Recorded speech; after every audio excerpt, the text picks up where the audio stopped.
Okay, this is a section from Chapter 8, continuing the political parties. This is our sixth section in the behavior unit that we have. There's going to be a mixture, some history, some things that are going to be combined with our next section on the campaigns. It's intertwined with a lot of different ideas. First thing, kind of with history, going back to the past. Some of these slides are right off from my U.S. history. But political machines in the past, they're both good and bad. The good side was it got immigrants and new people to America involved in the political process. The bad side was graft, the corruption that was done, and their patronage, giving the jobs to people that we had. But it did help to bring some services to different cities but there was a lot of waste of taxpayer money. The most famous political machine would be Tammany Hall with Boss Tweed. And this is where, for him, the Democrats at that time, even though he was never elected to office for several decades, he controlled New York City.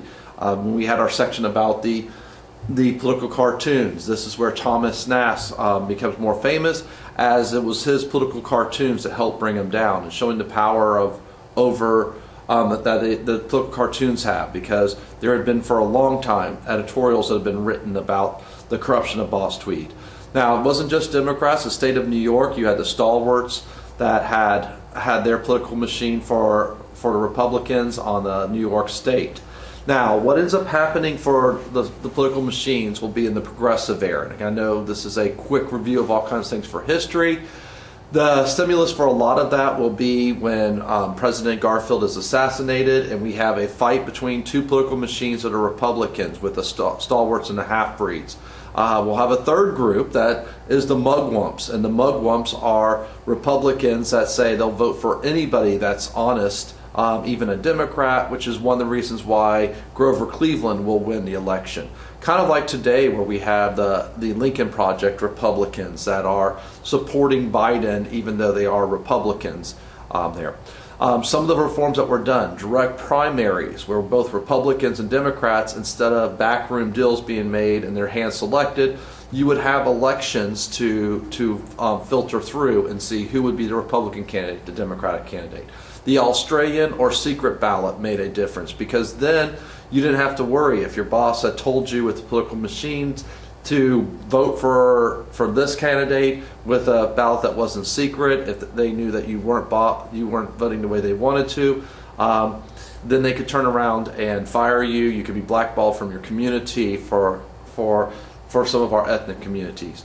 The Pendleton Act is one we're going to go deeper into for the bureaucracy, but in the Pendleton Act, your job was going to be based on merit, not on patronage.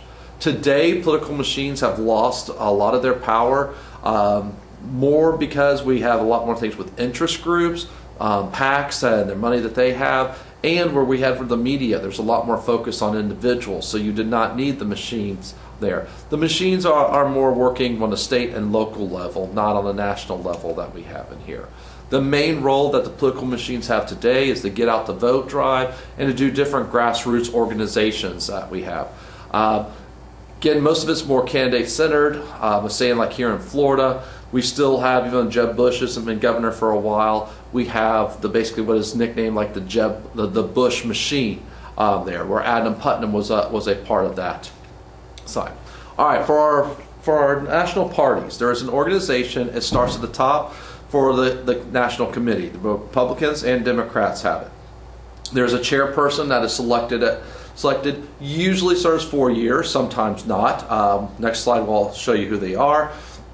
We'll have a little discussion in class about, is a national convention really necessary after 2020? It's even shown that maybe it isn't. Originally, the national convention was to nominate the president, but today we know, before the primaries are even over usually, who it is. Then it was used for selecting the vice president, but now that's selected beforehand. For making the platform, do you really need to meet in the city? So is it just one giant party or not?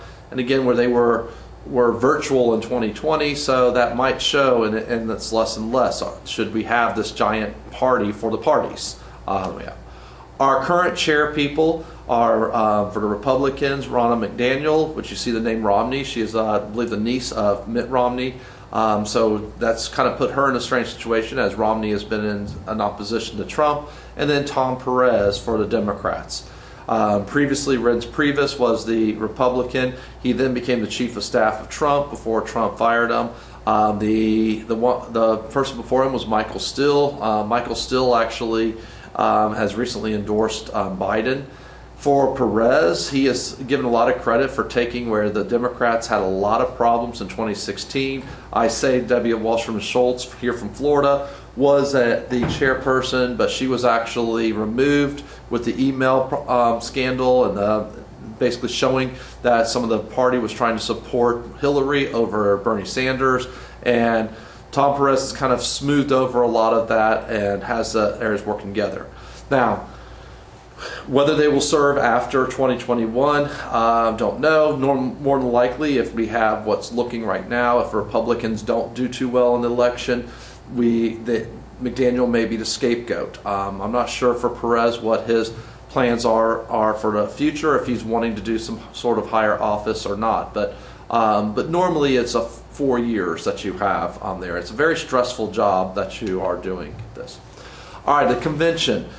Each party has their own rules, and this is one thing that you'll notice that we have. Each party, each state, there's different rules. It's not one set thing for Republicans, all the nation, and Democrats there.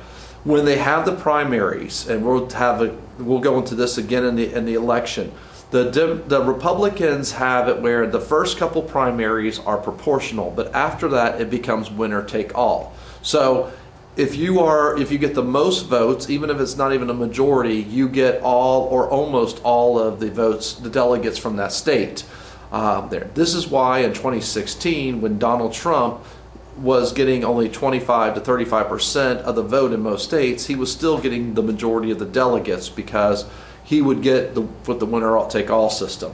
The Democrats, now I'm not going to spend as much time on this because it is changing a lot, but they have most of theirs proportionally there. So even as you go along, if like on this last one, if Joe Biden got 60% and Bernie Sanders got 35%, they will then split up the delegates that way there. The Democrats also have what are called super delegates. If you are in a high-ranking office or something high in the Democratic Party, you also get a vote towards selecting the presidential candidate from your party. This was done to help minorities, but it actually almost did in Barack Obama in 2008 until the superdelegates switched their votes they had pledged early. Since 2016, they have changed a lot of the rules to lessen the effects of superdelegates within the Democratic Party. But when you see superdelegates, that is the Democratic Party that has them. Okay, each party, usually in a convention, will make a platform. It's a statement of goals. This is so that people can, if they want to just look and see, all right, what do Republicans believe in? What do Democrats believe in? Not every candidate has to follow it here. Sometimes it is more the president's ideas who's running for office. Sometimes it's the party. Again, it depends on the person that is there. But it gives clues to the voters how they want to vote. Like here's an example from 2008. If you were just kind of looking and for major issues, you can kind of compare. All right, are my viewpoints closer to what the Democrats say or what the Republicans say? But again, not every candidate has to follow this straightforward with everything. All right, the party organization. We're focusing on the national side, but the party organization goes from the national committee all the way down to the local level, where you have wards and precincts. Now, we don't have really that extreme here in Citrus County, but if you were in a city, there might be a couple city blocks and it has thousands of people living in it, that there's organizations there trying to make sure that they go and they get out the vote areas. One key thing that you do need to know here is the regulation of political parties is at the state level, not the national level, the state level. And even the states can't tell the local parties what to do a lot of times. Here in Citrus County, we have a Republican Party of Citrus County and a Trump Republican Party of Citrus County there, where they have kind of split up there. We'll see what happens in the future with that. But again, the regulation, yes, even if you are Republican or you're Democrat, that does not mean that you're all exactly the same. Just like a Democrat in Florida is probably a lot different than a Democrat that's in New York with some of their ideas. Some ideas are the same, but they do not have to follow the platform that you have. Okay, think tanks, I've got it kind of thrown in here. You're going to see more and more of this coming in for AP exams. It's part of where we have the iron triangles, but the issue networks. Usually think tanks are either a mixture of like professors, former government officials. They are some people out for research and that, and they write papers and they kind of research different ideas. They're the source of ideas for both parties. Now, they are usually biased in one way or another. They're trying to find things that fits their need for what they have. And so this is why a lot of times you will see that Republicans use the Heritage Foundation there, or a liberal or a Democrat will use the Center for National Policy there. The Brookings Institute is usually seen as nonpartisan, although if you watch Fox News, they will say that it's liberal there. For Florida, one of our biggest think tanks is the James Madison Institute there. I actually used to do some work with them when I was in Tallahassee, but they used to be more libertarian with their ideas. They have become a lot more for conservative but Republican idea. Where they used to have writings that was against public domain or intimate domain. Once Trump was selected as a Republican candidate, a lot of those writings just suddenly disappeared since Trump got some of his properties using eminent domain. Nothing illegal, just that he used that for his advantage. I don't think you'll have this directly on the AP exam, but the ideas will kind of go with policy agenda. For a think tank, we have what's called the Overton Window, and this is where the idea that you have is that the politicians focus only things that are like seen as popular at that time. 5 years ago, if you were discussing things about we need to send people on overseas to monitor for if there's diseases, we need to do more with WHO and things like that, you wouldn't get much traction with it. Where right now that is a key thing with the pandemic. There. So that's what they're saying is try not to go and don't make your biggest issue something that people don't care about. You have it. All right, term you need to know is party identification. This is where people, when they say they're Republican, they're Democrat, you've seen this multiple times in our notes. Usually people vote the way they lean. Doesn't mean they always are, but if they lean Republican, they're more likely Republican.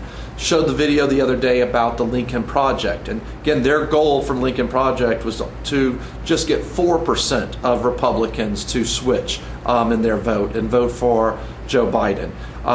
Just a small number of that in here. Using a platform, that's where people use the ideas that you have. I have this term bonding agent. I don't think it's in your notes, but I saw that on a question you'll see on your test. And I really like the idea of that because it's kind of the idea of a Lincoln's institution, just using different words there. So you may not want to go and research real deeply for it, but you will. Still, kind of again links you to things in government.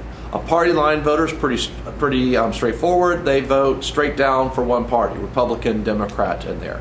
Ticket splitters are people that vote for different parties on the same ballots. Now for party line voters, this is where we have arguments, and sometimes the argument's the same for what's against and for. Like you could say that it makes it where people don't have to be educated. Well, that's both for and against, because people can still be involved even though they're not deeply educated. It is a positive.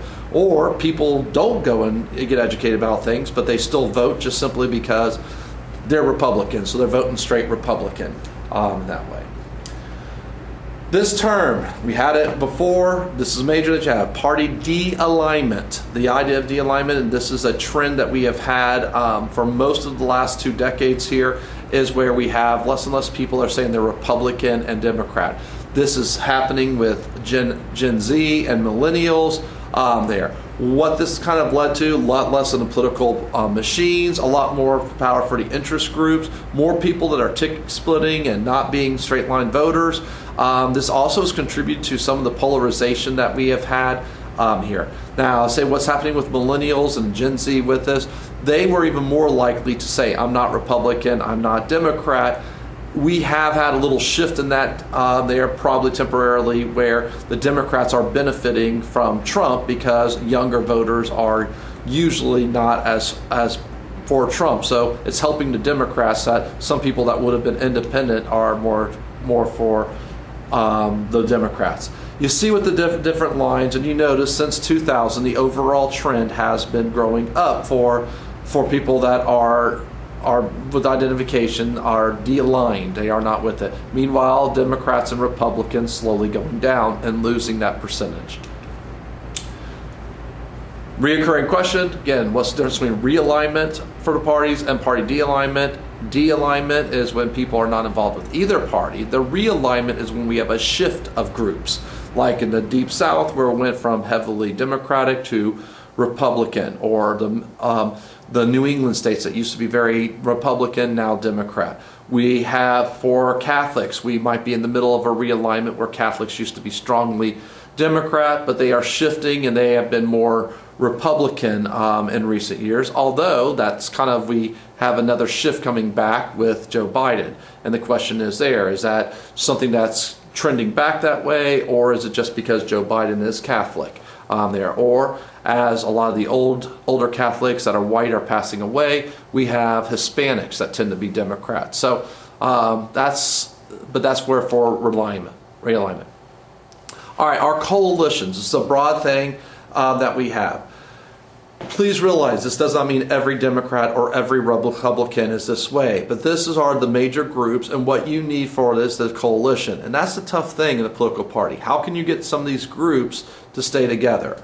The broad idea that Democrats are usually on is more of a role for government that we have. Some of the modern groups that they have is the blue collar workers and the union workers. I have the asterisk there and say lessening because there has not been as much with that. We have some of those that shifted, and they were the Reagan Democrats. This is actually a group that Trump got in the Midwest. The 2020 election, we'll see if that is something that continues, or do they shift back to the Democrats. Usually people think when it's the rich, they think that they are Republican, but not all. You have some of the rich that are more of the progressive thinking, especially people in technology, people that are in entertainment. So there's some way, it depends on where did their wealth come from. African Americans are usually by a large percentage Democrat. The new left, environmentalists, pacifists, people that are against war, they are ones that have been more for the Democrats. Feminists there, and for the voters ever since Roe versus Wade, actually even before, once now was established, have been more Democrat. Jewish voters have been, although Republicans, and one thing that Trump is trying to do is to try to get away with some of that. Hispanic Americans, we kind of try to lump them all together. They are all kinds of different groups with that. But as a whole, like Mexican Americans tend to be Democrat, Puerto Ricans tend to be Democrat there, but Cubans tend to be Republican. But we see some shifts that have been happening in the last 5 years. A lot of Puerto Ricans have kind of sided with Trump even after the hurricane, because they want more of the immigration policy. And a lot of younger Cubans are actually starting to go with the Democrats. And so both sides are losing some of their groups. For the Democrats, if we were to go with the map, you will notice when it's the blue, you'll see it on the coast there, including the Great Lakes, and then in the cities that you have. Meanwhile, for Republicans, broad idea is a limited role of government. Again, not every issue that you have. You have our neocons, or what would be the new conservatives. This was a group that Reagan was able to pull over. Supply side economics, I believe in trickle down economics there. Southern conservatives, the Dixiecrats. This is a group that sometimes is overstated about how Richard Nixon tried to use the Southern strategy there, but we will have the Deep South, where the former Democrats that then became the Dixiecrats that then became Republicans. The Christian Coalition, social conservatives there, which might be one of the strongest groups with the evangelical Christians that are white there. A lot of are wealthy, and even though like New York, people think of New York as very Democratic, but a lot of the wealthy there are Republican. A lot of times it's the old money that will be Republican there. The most powerful areas for the Republicans is the South, although there's some places that are starting to turn purple, like North Carolina, Virginia was that way. Texas in the next decade is looked to become a little bit more purple. But but they still are very strong in the South. Also then in the heartland, which is basically you kind of look at the Great Plains states that they have it. This is the important thing. Why do people join a certain side up there? And this is where the rational choice theory is the political science term. People act in their best interest. So they usually, again, what's best for them in here. So, and this is why I kind of will go through and we'll spend a long time looking at this and actually trying to figure out if you are certain parties, what can you do to have certain things. So, and again, these are broad. So if you're a college professor, what party best fits your interest? Usually that would be more Democrats, because the Democrats give more money for education and universities. If you're a disabled veteran here, usually the Republicans are seen as giving more towards veterans that you have. If you're a kayak tour guide, that's kind of a tricky one because you're a business, but at the same time, ecotourism and the environment's usually seen more for Democrat. Again, that's not true with every instance, but you kind of look at things and see in here. This theory still is also used when you're in economics, criminology in here. And have it there. Again, political parties are coalitions or groups that are joined together. All right, some of the realignments that we look at, the most famous shifts, I already talked about the Deep South and New England. Current shift, this is where for Catholics, the Rust Belt blue collar workers, where are they shifting from the Democrats to the Republicans in here?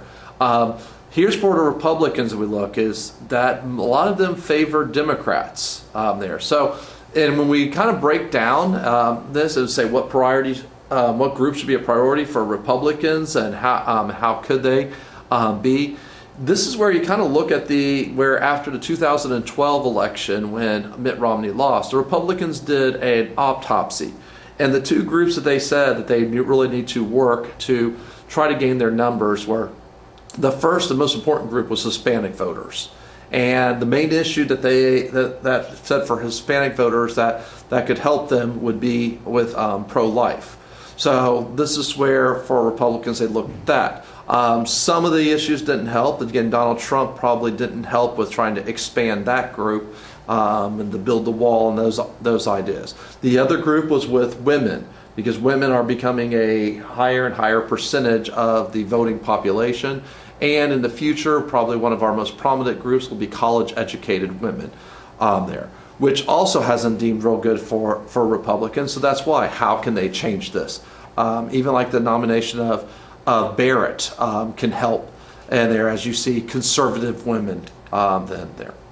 All right, we've had this before also, where the political spectrum, where a lot of times we look at left and right, liberal is left, right is conservative, but it's not that easy in there. And this is where we looked at political compass before. Okay, party type system in here. This is something that the College Board, even though it's comparative government, seems to always look at. I know I had it in a prior section in here, but there's something to redo because you don't have much in your textbook about it. We have single party systems where one party controls it, two party systems. That's what the United States, we have had for almost all of our history. Again, right now it's Republican and Democrats that we have in here. Most countries in the world have a multi-party system. So what you end up with, if you have 5 or 6 parties, you'll have coalitions when 2 or more parties will join together, make a majority. This is why a lot of European countries, they could have it where they have a prime minister, and the prime minister changes if the coalition breaks up there, so who they select to be the head of it.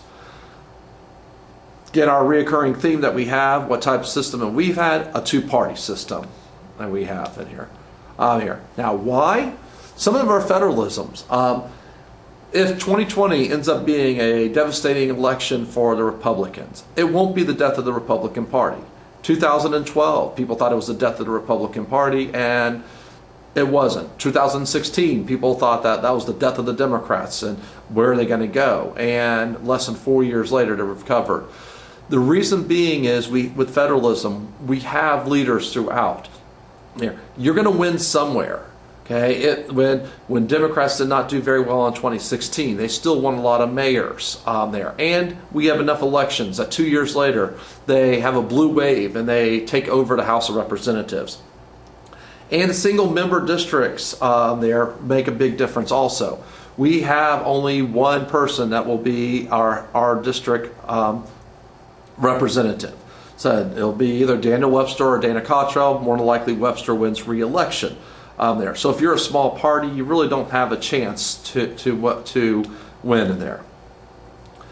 Again, College Board loves this, and so you kind of see the difference in here. The winner-take-all idea helps the two-party system. It encourages gerrymandering there. It's the opposite of the at-large districts that you have in proportional.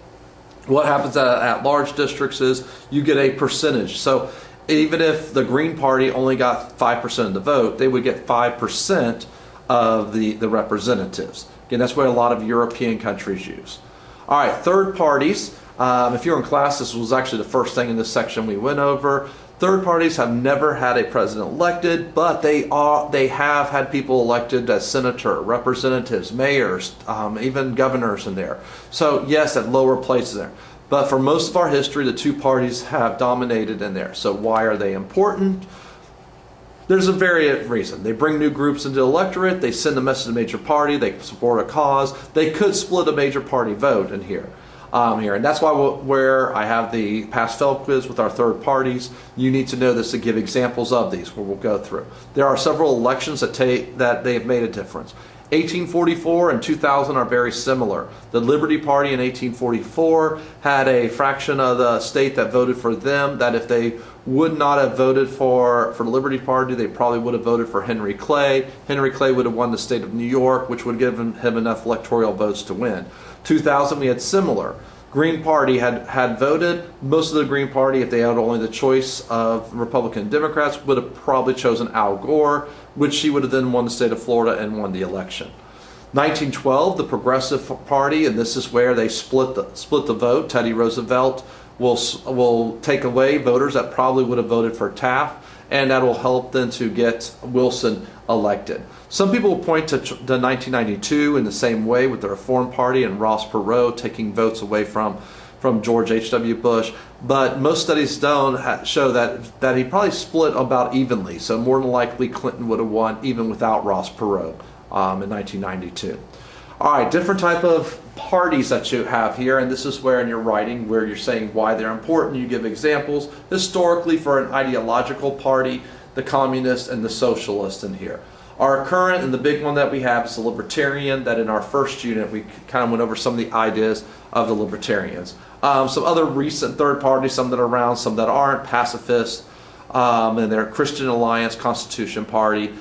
Their Christian Alliance pretty much believes that we should be like a theocracy that they have. Single issue parties are a lot of times the most well known. They have a single issue. The anti-Masons were against the Masonic temple and people that were in it. The Liberty Party was for freedom of the slaves. Free Soil was for the Homestead Act and also no spreading of slavery.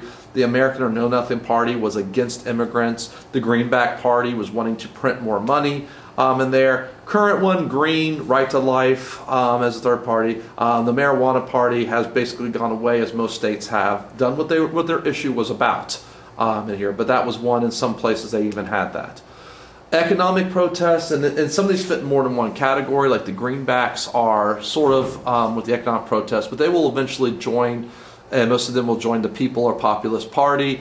That famous 1896 election with William Jennings Bryan versus McKinley, the Cross of Gold speech that he gave. Ross Perot, he's going to be also in the other one, the Reform Party though, but one of the main things that he had was against NAFTA and wanting to change some of the things that we had economically in America. The most famous usually are the splinter parties. You're going to see it as personality parties. There may be factional parties, but basically there's a group that splits off from it here. The Progressives is probably the most famous, when the Republicans split and the progressive wings follows Lafayette, and then later on Teddy Roosevelt. The States' Rights and Dixiecrats, Party with Strom Thurmond, and later, basically 2 decades later, the American Independent for George Wallace, where in the Deep South, where do these former Democrats go that weren't Republican? The Reform Party. Again, it's an economic protest, but some of them also were following just simply because they really liked Ross Perot. How did the Green Party make a big difference in the 2000 election with only getting a small number of votes? Again, this is where George W. Bush will win the state of Florida by less than 800 votes. We will have several thousand people that vote for the Green Party because they assumed that when they saw in polls that Al Gore was going to win the state of Florida, and they wanted to send a message to him there. By them sending the message, what they ended up getting Bush elected into office. I don't think the Green Party was intending for an oil man to become president with their vote. But as a side effect, that's what they were able to do. All right, last little bit here. I've had this word polarization in here, and this is the gap between the parties here. There's good and bad to this in here, and this gap has grown in here. The negative is it's a lot harder to compromise the further and further that you get apart. The positive is there's definitely some clear differences when it comes to issues that, all right, if you're a Republican, you believe this. If you're a Democrat, you believe that. So it does help with that aspect.